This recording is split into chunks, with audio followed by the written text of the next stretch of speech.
पढ़ते तो बहुत है, पर अगले ही दिन सब कुछ धुंधला सा क्यों लगने लगता है? या किसी जरूरी काम के बीच सही बात याद ही नहीं आती? अगर ऐसा होता है तो ये कहानी आपके लिए है।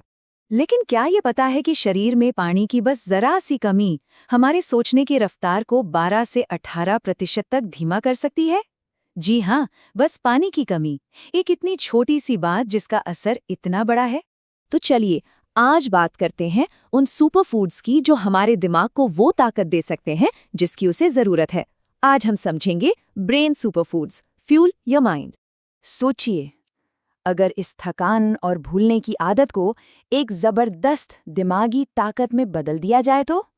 हमारा दिमाग एक हाई परफॉर्मेंस इंजन की तरह है और इसे बस सही ईंधन, सही फ्यूल चाहिए। तो चलिए इस राज से पर्दा उठाते हैं।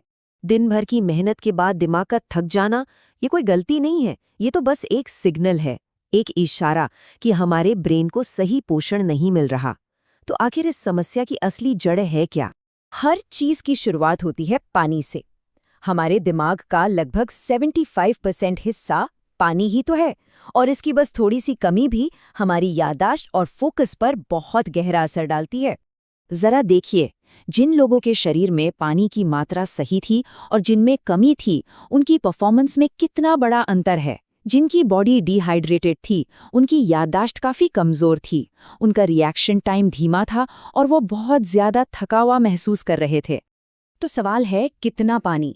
NHS के मुताबिक एक स्वस्थ दिमाग के लिए रोज़ाना कम से कम 1.2 लीटर पानी का लक्ष्य रखना चाहिए। ये एक छोटी सी आदत है, लेकिन इसके फ़ायदे बहुत बड़े हैं। पानी के बाद अब बात करते हैं कुछ ठोस खाने की। नट्स यानी मेवे, ये दिमागी ताकत का वो खजाना है जो अक्सर हमारी नज़रों से छिपा रहता है। ये छोटे छोटे दाने हमारे दिमाग के लिए कमाल कर सकते हैं। और इस खजाने के दो सबसे कीमती हीरे हैं अखरोट और बादाम। अखरोट जो दिखने में भी बिल्कुल दिमाग जैसा है, ओमेगा 3 से भरपूर होता है। ये हमारी नसों को जैसे नई जान दे देता है। और बादाम में होता है विटामिन ई, जो नसों की उम्र बढ़ने की रफ्तार को धीमा कर देता है। और हाँ, सबसे ज़्यादा फायदा तब होता है जब इन्हें रात भर भिगोकर सुबह खाया जाए। जो लोग मछली नहीं खाते, उनके लिए ओमेगा 3 का एक बेहतरीन शाकाहारी सोर्स है अलसी यानी फ्लैक्स सीड्स। ये न सिर्फ याददाश्त तेज करती है, बल्कि गहरी और अच्छी नींद लाने में भी मदद करती है। पर एक बात का ध्यान रखना बेहद ज़रूरी है, इसे कभी भी दूध के साथ नहीं लेना चाहिए। और ये कोई आज की साइंस ही नहीं कहती, हमारी सदियों पुरानी कहावत भी तो यही है, जैसा अन्न वैसा मन। हम जो खाते हैं, हमारा दिमाग, हमारी सोच बिल्कुल वैसी ही बन जाती है। चलिए अब अपनी प्लेट में कुछ रंग भरते हैं, क्योंकि कुदरत ने हमें ऐसे कई रंग बिरंगे तोहफे दिए हैं जो हमारे दिमाग को एक नया बूस्ट दे सकते हैं। एक बहुत ही हैरान करने वाली बात है कि हमारे दिमाग में नए न्यूरॉन्स भी बन सकते हैं। इस प्रोसेस को न्यूरोजेनेसिस कहते हैं।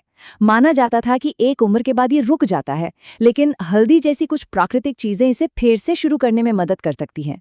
हमारी रसोई में रखी हल्दी, जिसे गोल्डन स्पाइस भी कहते हैं, किसी चमत्कार से कम नहीं है। इसमें मौजूद करक्यूमिन दिमाग की सूजन कम करता है, ब्लड सप्लाई को बेहतर बनाता है और हाँ, न्यूरोजेनेसिस को भी बढ़ावा देता है। और सबसे ज्यादा फायदा कच्ची हल्दी से मिलता है। पालक और ब्रोकली जैसी हरी सब्जियां तो दिमाग के लिए एक पावर हाउस हैं। इनमें मौजूद विटामिन के दिमाग में नए रास्ते बनाने में मदद करता है और फोलेट दिमाग तक ऑक्सीजन पहुंचाने का जरूरी काम करता है। इतना ही नहीं, ब्रोकली तनाव से बचाने में भी मदद करती है। ब्लूबेरी और स्ट्रॉबेरी जैसे फल फ्लेवोनॉइड से भरपूर होते हैं, जो दिमाग को ऑक्सीडेटिव स्ट्रेस नाम के दुश्मन से बचाते हैं। और अगर ये आसानी से न भी मिले तो कोई बात नहीं, कीवी, अमरूद और संतरा भी उतने ही फायदेमंद हैं। अच्छा, ये तो हो गई खाने की बात, पर ये जानना भी तो जरूरी है कि दिमाग की सेहत के लिए क्या नहीं खाना चाहिए। कुछ चीजें हैं जो हमारी एनर्जी और फोकस दोनों को धीरे धीरे चुरा लेती हैं। मीठी चीजें खाने का मन अक्सर तब करता है जब थकान हो रही हो, लेकिन ये एक ट्रैप है, एक जाल। मीठा खाते ही थोड़ी देर के लिए तो एनर्जी मिलती है, पर उसके तुरंत बाद ब्लड शुगर एकदम से गिर जाता है और नतीजा पहले से भी ज्यादा थकान और भूलने की समस्या। बहुत से लोग जागे रहने के लिए कॉफी का सहारा लेते हैं, लेकिन ये भी एक शॉर्ट टर्म उपाय है जिसके साइड इफेक्ट्स भी हो सकते हैं। इसकी लगा ग्रीन टी एक कहीं ज्यादा स्मार्ट चॉइस है। ये लंबे समय तक कंसंट्रेशन बनाए रखती है और शरीर को हेल्दी एंटीऑक्सीडेंट्स भी देती है। तो ये सब जानने के बाद सवाल ये उठता है कि अब क्या, शुरुआत कहाँ से करें? अच्छी बात यह है कि एक नई और सेहतमंद शुरुआत आज से बल्कि अभी से की जा सकती है। तो दिमाग को सही फ्यूल देने के लिए ये रही एक आसान सी चेकलिस्ट। रोज 1.2 लीटर से ज्यादा पानी, अपनी डाइट में नट्स और सीड्स शामिल करें, प्लेट में हल्दी पालक जैसे रंग भरें, मीठे स्नैक्स से बचें और फोकस के लिए कॉफी की जगह ग्रीन टी चुनें। जैसा कि एक स्टडी में कहा गया है, अपना सर्वश्रेष्ठ संस्करण बनने के लिए सही खाना, व्यायाम करना और सीखते रहना जरूरी है। ये बात सिर्फ एग्जाम्स पर नहीं, जिंदगी के हर इम्तिहान पर लागू होती है। तो आज अपने दिमाग को वो ईंधन देने का फैसला करें जिसका वो सच में हकदार है। जरा सोचिए, आज आप अपने दिमाग को क्या खिलाएंगे? अगर आप हमारे चैनल पर नए हैं तो अभी सब्सक्राइब करें और हमारे साथ इस सफर का हिस्सा बनें।